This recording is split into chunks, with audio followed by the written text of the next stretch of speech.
Hey guys, let's get more news about Miami Heat, but first, don't forget to subscribe and leave your like. Jimmy Butler goes full troll mode after embarrassing lowlight in win vs Jazz. Jimmy Butler has emerged as one of the most likable stars in Miami Heat history.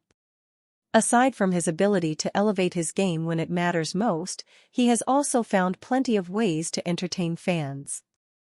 A case in point is his latest Instagram post, where Butler celebrated the team's win over the Utah Jazz on Saturday while trolling himself for blowing a point-blank shot during the contest. Miami entered the Jazz contest needing a win to rise to the number 6 seed in the Eastern Conference, and Butler made sure the undermanned Heat went home with the victory.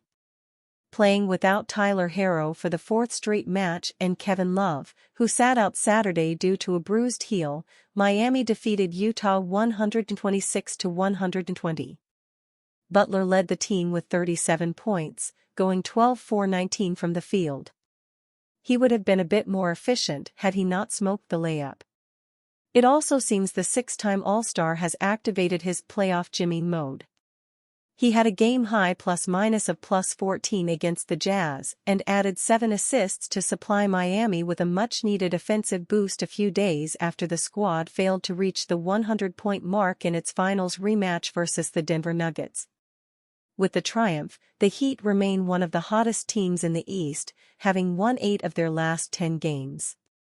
They are probably hoping they can maintain their momentum as they enter the final stretch of the 2023-24 regular season. It remains to be seen as well if Butler can continue his strong play. Miami will likely need it in its next matches, as it is scheduled to visit the Dallas Mavericks and Oklahoma City Thunder after hosting the Detroit Pistons on Tuesday. After a home bout versus the Washington Wizards on March 10, the Heat will have another battle with the Nuggets.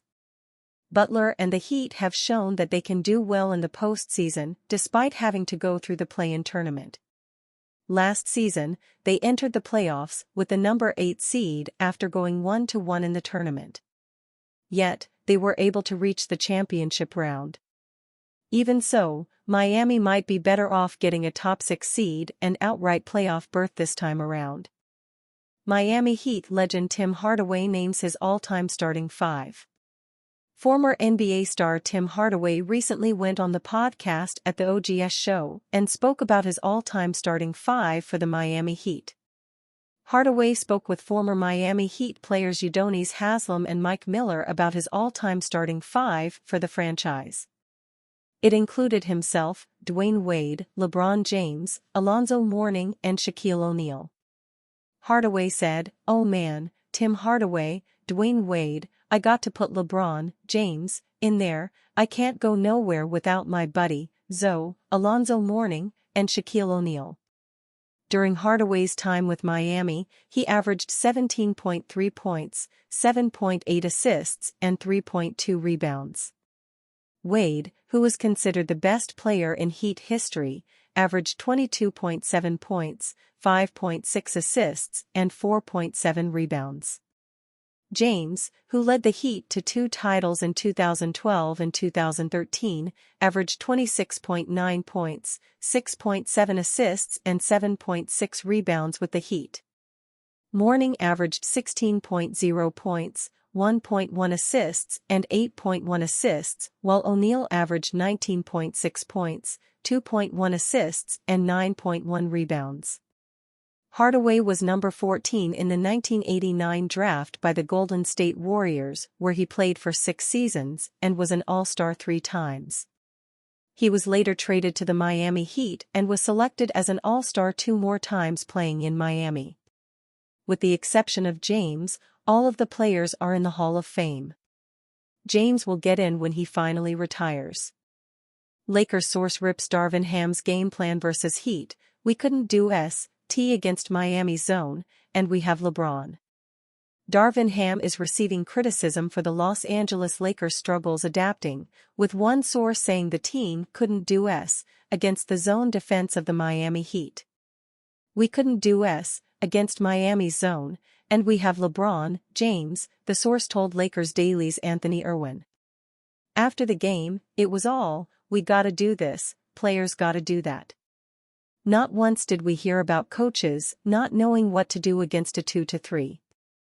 The Heat most recently defeated the Lakers 110-96 back on January 3.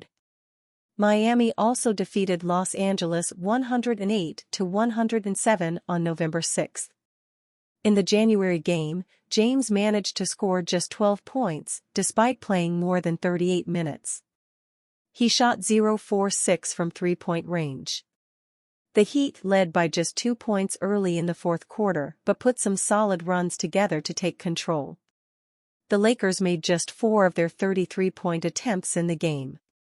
The criticism of Ham is interesting as it comes amidst a report that his future with the Lakers could be defined by their results this month. The Lakers are in 10th place in the Western Conference with a 33-28 record entering their game against the Denver Nuggets on Saturday night. Meanwhile, the Heat were in 7th place in the Eastern Conference with a 33-26 record heading into their game against the Utah Jazz on Saturday. Miami had a 5-game winning streak stopped with a loss to Denver on Thursday. The Heat lost to the Nuggets in the 2023 NBA Finals, and it was their first game against each other since then. Miami has won 9 of its past 12 games following a 7-game losing streak in January. It recently got back Terry Rozier from an injury, though it remains without the injured Tyler Herro for now. Even so, the Heat are rounding into form and once again serving notice that they could be a difficult team to face once the playoffs come around. One NBA insider recently said that nobody wants to see these guys in the postseason. The Heat and Lakers faced off in the 2020 NBA Finals in a series that was won by Los Angeles under head coach Frank Vogel. Ham is in his second season as the head coach of the Lakers, and based on the criticism and speculation swirling around him, his future is becoming an impossible storyline to ignore. And you, fan, what do you think of the situation Darvin Ham? Leave your opinion in the comments.